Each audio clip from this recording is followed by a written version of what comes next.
Salut à tous, c'est Pank de la chaîne, bienvenue sur cette vidéo qui aujourd'hui va parler de critique. Et en l'occurrence, je lisais des articles et je voyais des vidéastes qui mettaient en avant la capacité incroyable de l'être humain à être dans la critique, à ne pas forcément être positif, et en tout cas à ne pas être particulièrement constructif. Eux, ils prenaient l'exemple des commentaires. Et c'est vrai que si vous voulez un petit peu vous amuser et voir la tendance de ce que pensent les gens, il est toujours amusant de voir une vidéo ou un article de journal un peu polémique et lire une partie des commentaires qu'il y a pour voir la majorité des personnes, comment elles réagissent vis-à-vis du thème et du traitement du thème. Ce qui est intéressant, c'était sur une vidéo d'un vidéaste muscu coaching qui expliquait qu'il y avait un bodybuilder hallucinant au niveau corporel. Il a une masse de gras très bas, il a une musculature de ouf, etc. Et il a été critiqué parce qu'il était petit. Et donc, il faisait une vidéo là-dessus et les critiques ont été ultra virulentes. Genre, t'as beau être ultra musclé, t'es petit, ou ça sert à rien d'avoir un corps comme ça si tu peux pas grandir, quoi. Des trucs complètement ouf. Et ce qui est amusant dans tout ça, c'est de se dire, ok, qu'est-ce qui éveille chez nous, et je m'inclus dedans, hein, cette capacité à être aussi critique. Alors on pourrait facilement se dire de la jalousie, de la médisance, etc. etc. Et ça m'a fait rappeler, on en a déjà parlé sur des vidéos, que il y a cette nature chez nous, humains, à voir le négatif. C'est notre nature. C'est la nature de tout le monde. Pour une raison toute simple, c'est que parce qu'on a vu le négatif, qu'on a pu survivre.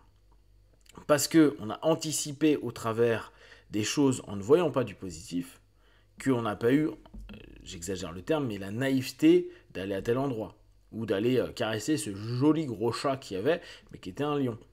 On voit à ce moment-là ce qui ne va pas. Et c'est une force. C'est vraiment une force. Je crois que je l'avais mis dans l'essai voir le verre à moitié vide, dans le sens où c'est parce qu'on voit qu'il y a des choses qui ne vont pas, qu'on voit que des choses sont pas ok, que automatiquement on peut se prémunir, anticiper, on peut projeter des solutions, des potentiels, etc. Alors oui, bien sûr, c'est un peu modifié entre ne pas aller caresser le gros lion et embrouiller une personne pour sa taille, son poids, son je sais pas quoi, sa couleur, bref, toutes ces conneries.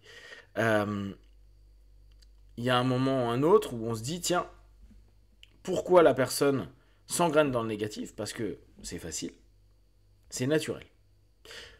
C'est naturel, donc on voit le truc négatif, et c'est facile de nourrir quelque chose de naturel qui en plus nous donne une espèce de shot de dopamine à se dire, j'ai raison, je vois ce qu'il y a de mal, ça veut dire que c'est bien, paradoxalement. Alors que, allez se dire, bon, je vais enlever cette notion à ne voir que le négatif. Ce qui ne veut pas dire que vous ne le voyez pas. Parce que, justement, si vous ne le voyez pas, vous vous mettez potentiellement en danger. Je ne parle pas en regardant des vidéos ou en lisant des articles. Encore que, on pourrait très bien se dire, vaut mieux que j'ai un esprit où mon facteur de jugement soit présent et que je sois plus dans du non au départ que du oui. Parce que, même si j'adore Yes Man comme film, dire oui à tout, ça pourrait nous emmener sur des problématiques. Par contre, ça nous ouvre aussi plein d'opportunités. C'est toujours la complexité. Donc, aller dans cette démarche à se dire, je vois le négatif, je vais critiquer. Alors à la limite, ce qui peut être bizarre, c'est de se dire, je vois le négatif et je fais chier, je dépose mon fiel sur tout le monde. Et j'arrête pas d'être dans ce cheminement à la con de casser les gens ou de diminuer les gens. Mais c'est facile, ça peut ramener un petit shot de bien-être. Si en plus d'autres personnes sont dans le même délire que moi, j'ai l'impression d'avoir une communauté, donc j'ai l'impression d'être intégré, donc j'ai l'impression d'être protégé, donc j'ai l'impression que c'est trop bien, etc., etc. Alors que, quand on va se dire, ok, je vais tenter au travers de cette notion où peut-être j'ai perçu que c'était pas hyper positif ou c'était pas hyper positif, j'y ai trouvé des choses négatives. Ça va être plutôt ça. C'est pas l'élément, la personne ou le contexte qui est forcément négatif, c'est l'interprétation que je vais en avoir au travers de moi, mon filtre potentiel des dangers que je mettrais dans le truc négatif ou de ce que ça peut apporter à un moment donné, peut-être par rapport à ma propre sécurisation psychique, émotionnelle, intellectuelle, physique, etc. etc. Là, derrière, et c'est là où on peut se dire, il y a de la jalousie, de la colère, de la haine, il y a plein de choses derrière. Et se dire, ok, même si je vois ça, qu'est-ce que moi, je peux construire, prendre en compte, pour que ça soit quelque chose qui m'apporte, ou qui apporte du bon, entre guillemets, toujours le bon, le positif, qui seront bien sûr toujours filtrés par rapport à nos prismes de croyance automatiquement. Cet effort-là, on a plein qui ont pas envie de le faire. Alors encore plus quand on est en train de lire un article de journal où l'émotion remonte rapidement. Genre, je trouve ça incroyable, inadmissible, dégueulasse, c'est n'importe quoi, une bande de connards, etc. etc. Bon, trop bien. Plutôt que de se dire, ok, ça me touche, ça m'énerve, ça m'agace, je vais critiquer, ou cette personne-ci, ou cette personne-là a fait ceci, cela, ça rentre pas dans mon cadre de conviction. Qu'est-ce que je vois en négatif, et qu'est-ce que je pourrais en faire? Qu'est-ce que je pourrais en faire pour que ce soit utile, constructif, pour moi dans un premier temps? Pas simplement en protection, pas simplement en réactance. Et pour la communauté, pour le groupe. Qu'est-ce que je pourrais prendre en compte? Et c'est là où on peut tenter d'être dans des analyses et tout. Là encore, c'est projectif, on peut prendre des points de référence qui pourraient nous dire qu'on se trouve dans le juste, mais cet effort-là, combien d'entre nous sommes prêts à le faire à n'importe quel moment? Surtout quand on se fait embarquer par nos émotions. Et on le sait, il y a énormément de problèmes qui commencent parce qu'on n'a pas géré nos émotions. Parce que ça nous a fait ressentir quelque chose qui a été désagréable et qu'on veut, à un moment donné, le partager. Donc, on peut voir du danger et on peut ressentir en plus, voir le négatif plus que le danger, d'ailleurs, je mets danger dans le négatif, et on a des émotions. Émotions que souvent on n'est pas apte à bien gérer, parce qu'on est de moins en moins apte à gérer la frustration, l'opinion des autres, parce que ça peut nous faire vivre des choses qu'on n'est pas ok. Donc on va s'esclaffer. Et puis dernière chose, surtout sur Internet, on a la liberté de pouvoir dire, partager autant de choses qu'on veut.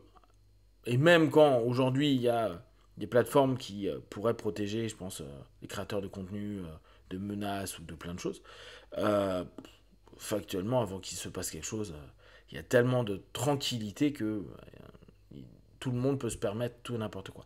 Ce qui amène d'ailleurs à cette réflexion de l'absolue liberté.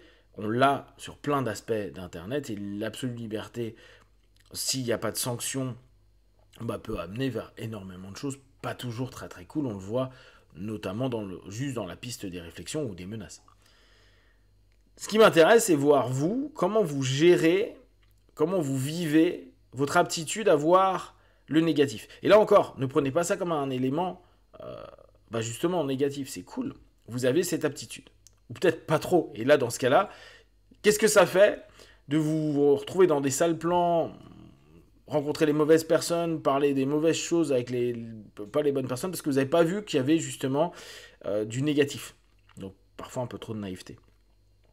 Et quand vous vous apercevez de ça, quand vous avez cette envie et cette émotion d'aller critiquer, casser, qu'importe, comment vous le gérez? Est-ce que vous le gérez? Et si vous ne le faites pas, comment vous vivez le fait de vous être plongé dans cette facette de vous, qui peut être très jouissive, de vous lâcher, etc. etc. N'hésitez pas à me partager vos propres réactions, votre façon de fonctionner. Si vous avez des questions et des remarques, vous les partagez sur Facebook, YouTube, j'y répondrai le plus rapidement possible. Et comme d'habitude, de tout ce que je propose, ne prenez que ce qui est bon juste pour vous, tester, observer, analyser et conclure. Et be one, ciao.